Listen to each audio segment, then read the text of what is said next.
ओम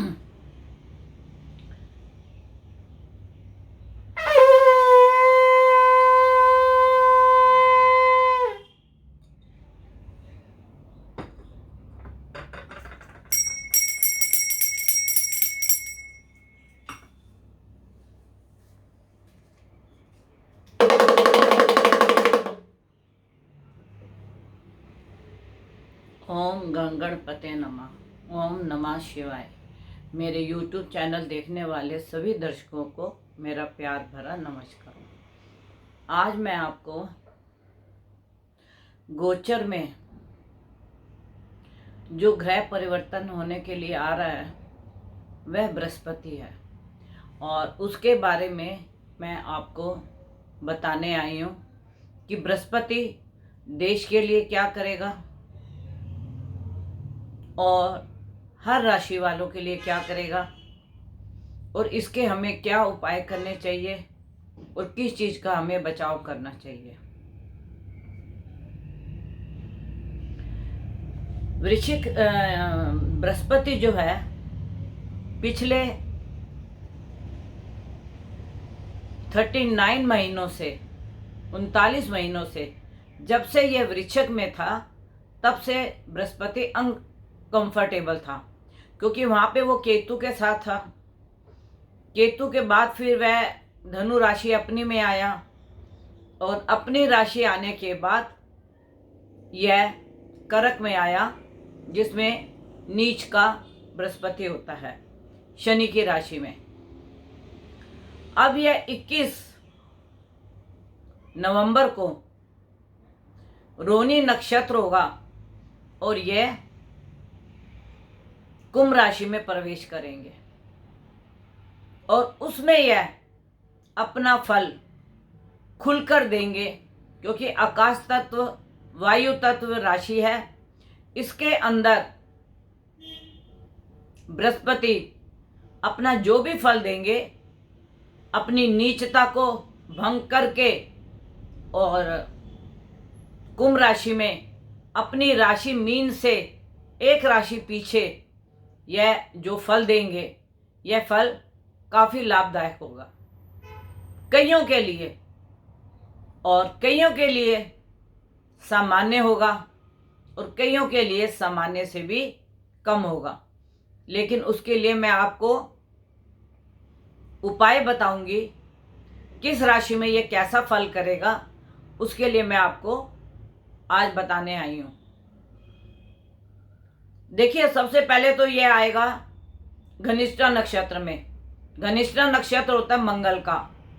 उसके बाद जनवरी के करीब मिडल जनवरी में ये सातभिषा नक्षत्र में आएगा। फिर आएगा ये पूर्वभाद अपने नक्षत्र में। मैंने अपने हर वीडियो में बोला है कि जब भी कोई ग्रह किसके नक्षत्र में आता है तो वह उसके नक्षत्र का भी फल देता है। अब जब यह घनिष्ठा के नक्षत्र में आएगा बृहस्पति, तो यह जातकों को देखना पड़ेगा कि उनका मंगल कहां पर है, उनका मंगल कहां पर है। अगर तो उनका मंगल योग कारक हुआ और केंद्रीय त्रिकोण में हुआ, बल में हुआ, तो यह बृहस्पति उनको बहुत ही अच्छा फल देंगे, मंगल का भी और अपना भी। तो यह आपको मैं इसलिए बता रही हूं कि आप अपने आचार्य को पत्री दिखा के समय से पहले इसका लाभ उठा सकते हैं, क्योंकि कोई भी ग्रह जिसके नक्षत्र में जाता है वह उसका फल उसे अवश्य देता है। तो अब मैं मेष राशि से लेके मीन राशि तक के लिए बताऊंगी, और यह मैं आपको पहले बता रही हूं कि अगर आपका मंगल के नक्षत्र में है, या आपका सातभिषा नक्षत्र में है, या पूर्व भाद्रपद नक्षत्र में है, तो यह उसका भी फल देगा। यह आपको या तो खुद कुंडली में देखना होगा कि हमारा ग्रह किस नक्षत्र में है, या आपको अपने आचार्य को दिखाना होगा। मेष राशि में मेष राशि में ये 11वें भाव में होगा और 11वें भाव का फल यह पराक्रम, पंचम और सप्तम का देगा। आपका पराक्रम बढ़ाएगा, संतान की विद्या में अच्छे फल देगा और अगर कोई संतान का कार्य विदेश जाने का या विद्या में विघ्न आ रहा है उसको यह दूर करेगा। आपके स्पाउस, बिजनेस पार्टनर को भी यह लाभ देगा। अगर आप पार्टनरशिप में हैं तो उसका भी आपको लाभ मिलेगा और पत्नी के द्वारा भी आपको लाभ मिलेगा। यह मेष राशि वालों के लिए है। वृष राशि वाले, उनके कर्म स्थान में 10वें स्थान में यह आएगा। अब उसके जो वृष राशि है, अगर वृष राशि के मंगल के नक्षत्र में होगा तो यह उनको कार्य में बदलाव, कार्य में कुछ हेर फेर मतलब कि कार्य की नीति को बदलना शायद उनके लिए लाभदायक होगा, क्योंकि 10वें घर में मंगल भी बली होता है और ये शुरू में घनिष्ठा नक्षत्र मंगल के नक्षत्र में होगा। वृष राशि वालों को सबसे पहले ये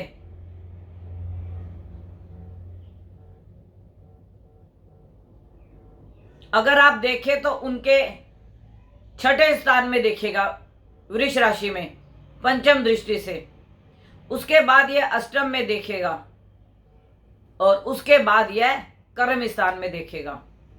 जब यह 6ठे घर में देखेगा तो वृष राशि वालों को मेरा यह सुझाव है कि एक तो कर्जा ना ले और किसी को पैसा ना दे, क्योंकि ये 4.5 महीने अप्रैल के एंड तक यह कुंभ राशि में ही विचरण करेगा। तो उस समय तक वृष राशि वाले किसी को कर्जा ना दें, लोन ना लें, अपने स्वास्थ्य पे ध्यान रखें। अगर उन्हें कोई तकलीफ होती है किसी प्रकार की तो वह उसको जल्दी से जल्दी उसका इलाज कराएं, क्योंकि 6ठे घर में यह बीमारी को भी बढ़ा सकता है। अगर आपकी कोई छुपी हुई बीमारी होगी तो उसका उजागर हो जाएगा। अष्टम में देखने से भी ये पेट जैसी संबंधी कोई प्रॉब्लम आपको दे सकता है और 10वें स्थान में देखने से यह आपके कर्म को बढ़ाएगा। फिर आती है मिथुन राशि। मिथुन राशि के ये 9वें घर का मालिक है। 9वें घर का मालिक होने के कारण यह भाग्य में उनको कुछ वृद्धि दे सकता है, भाग्य में वृद्धि दे सकता है, पराक्रम को उनके बढ़ा सकता है और माइंड को बहुत शार्प बना सकता है। और कभी कभी चतुराई इंसान को ले डूबती है। तो मिथुन राशि वालों के लिए खास करके यह बताया जा रहा है कि वह यदि चतुराई ना करे, क्योंकि उनके भाग्य स्थान में आने से, 9वें स्थान में आने से वह लगन को देखेगा। तो ऐसा व्यक्ति अपनी बहुत चतुराई दिखाने की कोशिश करता है कि मेरे जैसा कोई इंटेलिजेंट नहीं, मेरे जैसा कोई बुद्धिमान नहीं, और बड़े बड़े भाषण देने मिथुन राशि के लिए आसान लगते हैं। लेकिन इस समय भाग्य में तो बढ़ोतरी देगा, पराक्रम बढ़ाएगा, लेकिन आपने अगर जरूरत से ज्यादा चतुराई की तो यह आपको उसका नतीजा भी दिखा देगा कि अधिक चतुराई इंसान को कहां ले जाती है। फिर आती है कर्क राशि। कर्क राशि के ये अष्टम में आ रहे हैं। अष्टम में आने से आदमी स्पिरिचुअल बनेगा, पूजा पाठ की तरफ ध्यान जाएगा, कुछ व्यय भी अधिक होगा अपने शरीर पर। लेकिन मैं कर्क राशि वालों से बोलूंगी कि अगर आप किसी ऐसे व्यक्ति को जानते हैं कि उसको मेडिकल के लिए या अपने हेल्थ के लिए पैसे की ज़रूरत है, तो आप अगर उसकी मदद करते हैं तो मुझे पूरी उम्मीद है कि यह प्रॉब्लम आपकी टल जाएगी।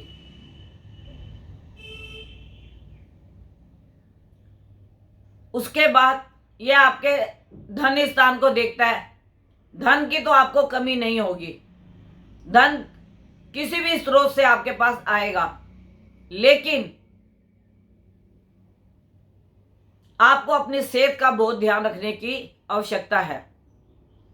अगर आपके माता को किसी प्रकार का कष्ट है तो उससे भी उनको निजात मिलेगी। बृहस्पति अपनी नवम दृष्टि से आपको माता के सुख में, घर के सुख में, वाहन के सुख में काफी लाभ देगा।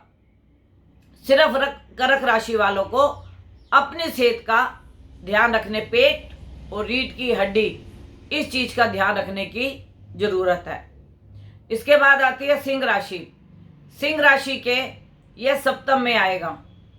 आपके स्पाउस को, आपके पार्टनर को धन का लाभ होगा। कोई छोटी मोटी यात्रा होगी आपकी। संतान विद्या में काफी आगे बढ़ेगा। जो उसके रुके हुए कार्य होंगे विद्या के, वह आगे बढ़ेंगे और आपकी बुद्धि भी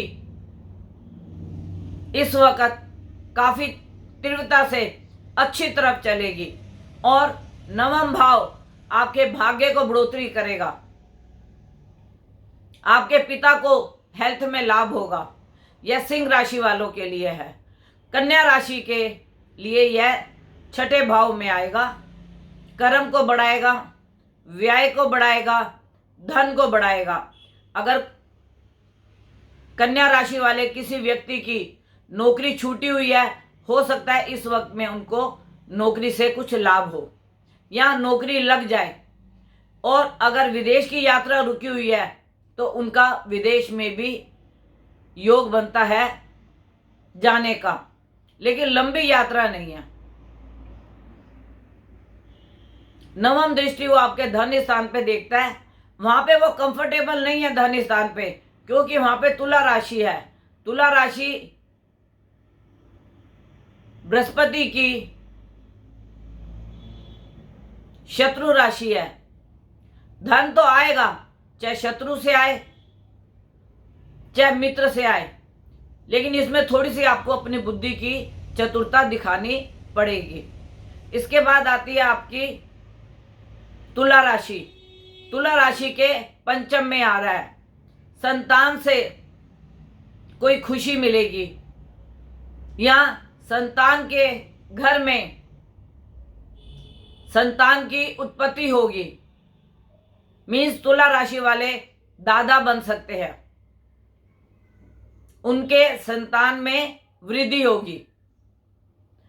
और सातवां घर आपके लाभ स्थान को मित्र के द्वारा कोई फायदा और लगन को जब ये देखता है तो ये शरीर में कोई ना कोई रोग जरूर उजागर करता है, क्योंकि लग्नेश बृहस्पति का एनिमी है। तो इसके लिए तुला राशि वालों को थोड़ा ध्यान रखने की आवश्यकता है। वृश्चिक राशि के ये चौथे स्थान में आएगा। चौथे स्थान में आके यह अष्टम को देखेगा, 10वें को देखेगा और 12वें को देखेगा। तो वृश्चिक राशि वालों के लिए अंतर्मुखी होने की बहुत अधिक संभावना लगती है। प्रभु से जुड़ने की बहुत अच्छी संभावना लगती है। अगर स्पिरिचुअल लोग हैं और यहाँ वह कोई पूजा पाठ कर रहे हैं तो हो सकता है किसी अच्छे गुरु से उनका मिलन हो जाए। कर्म स्थान, अगर वह कार्य करते हैं, कोई कर्म स्थान कार्य करते हैं या कोई नौकरी करते हैं तो उसमें उनके ट्रांसफर होने के योग हैं। प्रमोशन होने के योग हैं, और जो विदेश में योग बन रहा है वह कुछ लंबी यात्रा नहीं, छोटी यात्रा के योग बन रहे हैं। धनु राशि, धनु राशि के ये पराक्रम में तीसरे स्थान में आएगा। यह आपके पराक्रम को बढ़ाएगा। अगर पति पत्नी में आपस में कुछ मनमुटाव है वह ठीक होगा।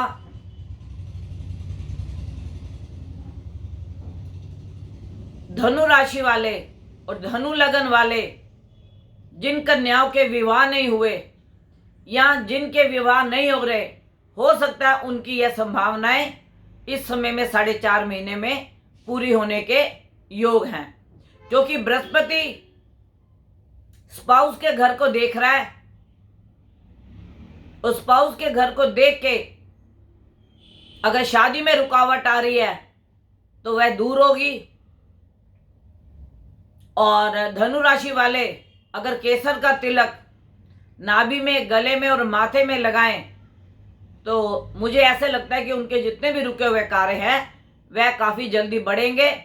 और ऐसा भी मुझे अनुभव होता है कि जो धनु राशि वाले हैं अगर वह नौकरी में है तो उनकी प्रमोशन हो सकती है या उनकी ट्रांसफ़र हो सकती है। भाग्य में कुछ न कुछ कार्य की वृद्धि होगी। मकर राशि, मकर राशि के ये दूसरे स्थान में आएगा। दूसरा स्थान मार्केश भी होता है और वहां से गुरु की दृष्टि छठे स्थान में पड़ने से रोग, कर्जा, शत्रु ये बढ़ सकते हैं। तो मकर राशि वाले और मकर लगन वालों को थोड़ा संभल के बोलना है, शत्रुओं से दूर रहना है। अगर आपकी किसी से शत्रुता है तो कोशिश करें कि आप उससे ना मिले, उससे बातचीत ना करें। और किसी भी पेपर पे अगर आपने मकर राशि वाले या मकर लगन वालों ने साइन करने हैं तो आप 50 बार पढ़ें, 50 बार देखें, उसके बाद आपको धोखे की कोई संभावना नहीं रहती। मकर राशि वालों को कोई अच्छा गुरु मिल सकता है अगर वह स्पिरिचुअल में है और उनका ध्यान, पूजा पाठ, अंतरात्मा में इस वक्त अधिक लगेगा मकर राशि और मकर लगन वालों के लिए। और अगर आप उनकी नवम दृष्टि देखते हैं कर्म स्थान पे तो उनके कर्म में वृद्धि होगी, कार्य में वृद्धि होगी, कार्य से लाभ होगा। कहीं रुका हुआ धन होगा तो वह भी उन्हें मिलेगा। इसके बाद आती है कुंभ राशि। कुंभ राशि का तो ये खुद ही लगन में विराजमान होंगे। जब यह लगन में विराजमान होते हैं तो बुद्धि को खूब तीव्रता से चलाते हैं। जिस चीज की उनको जरूरत होती है अंतर आत्मा से वह उनकी पूरी होती है, क्योंकि वह लगन में है। दूसरी बात, पंचम को देखते हैं, सप्तम को देखते हैं, नवम को देखते हैं तो संतान को भी लाभ होगा, स्पाउस को भी लाभ होगा और भाग्य में भी वृद्धि होगी। लास्ट में आती है मीन राशि। मीन राशि वालों को बहुत संभल कर चलने की जरूरत है। उनके सुख में व्यवधान आएंगे, शत्रु खड़े होंगे, पेट और रीढ़ की हड्डी में कोई प्रॉब्लम आ सकती है, नाभि से नीचे कोई प्रॉब्लम आ सकती है, क्योंकि उनके लगन का स्वामी अपने से द्वादश में है। तो मीन राशि वालों को बहुत संभल कर चलने की जरूरत है। जो भी मेरा ये YouTube चैनल देख रहे हैं, अगर उन्होंने अभी तक मेरे YouTube चैनल को सब्सक्राइब नहीं किया तो प्लीज़ सब्सक्राइब कीजिए, नोटिफिकेशन का बेल का बटन दबाइए, लाइक कीजिए, जो मेरी वीडियो है वो आपके पास सबसे पहले पहुंचे। अब मैं इसके अंदर आपको कुछ ऐसी बातें बताने लगी हूं कि बृहस्पति नेताओं और अभिनेताओं और राजनीतिक में काफी फेरबदल करने वाले हैं। जिनका राजनीतिक में नाम निशान नहीं है वह आपके सामने नाम आएंगे और उनको कोई पद मिलेंगे, और बड़े पदों वालों को कईयों के पद चले जाएंगे। कहीं से उनका राजनीतिक का अस्तित्व ही खत्म हो जाएगा। और ये वायु तत्व में आ रहे हैं, आकाश तत्व में आ रहे हैं। इसका मतलब अगर कोई छोटी सी बात भी हुई तो वह बहुत लंबी निकलेगी और उसको बहुत बढ़ा चढ़ा के बताया जाएगा, क्योंकि वायु मतलब वायु का चलना। अगर कहीं पे चिंगारी हो और वहां पे वायु चल पड़े तो वो चिंगारी आग बन जाती है। तो इसी प्रकार से छोटी छोटी बातों को खूब तूल दिया जाएगा, खूब फैलाया जाएगा, बढ़ा चढ़ाकर बताया जाएगा। तो मैं अपने दर्शकों को बताऊंगी कि इन बातों से आप बचकर रहें, दूर रहें, क्योंकि ऐसा ना हो किसी की करनी और भुगतनी किसी को पड़ जाए। क्योंकि जब ये वायु तत्व में आता है तो बहुत से बातें उजागर करता है और बहुत सी बातों को फैलाव बढ़ाव देता है। इसमें बहुत से संतों का भी नाम आएगा और कुछ संत भी इसके अंदर गलत काम करेंगे और उनका सब कुछ उजागर होगा। तो मैं अपने हर दर्शक से एक बात कहना चाहती हूं कि आप संतों से इनसे बचकर रहें, क्योंकि मैंने अपनी पिछली भी वीडियो में आपको बताया था कि कुछ संत ऐसे हैं जो बहरूपी हैं, जिनके बारे में मैं आपको आज भी बता सकती हूं। ये देखिए, आप बनारस के सुनारपुरा में रहने वाले ऐसे बहुत से संत उजागर होंगे, बहुत से संत उजागर होंगे, बहुत से संतों के भेद सामने आएंगे। तो मेरा आपसे एक ही निवेदन है कि आप जितना बचकर रहेंगे उतना आप सेफ रहेंगे, संतों की बातों में ना आए। ये देखिए, बहरूपी है,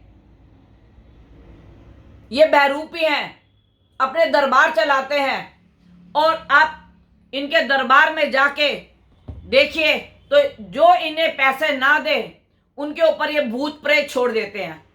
ऐसे कई संत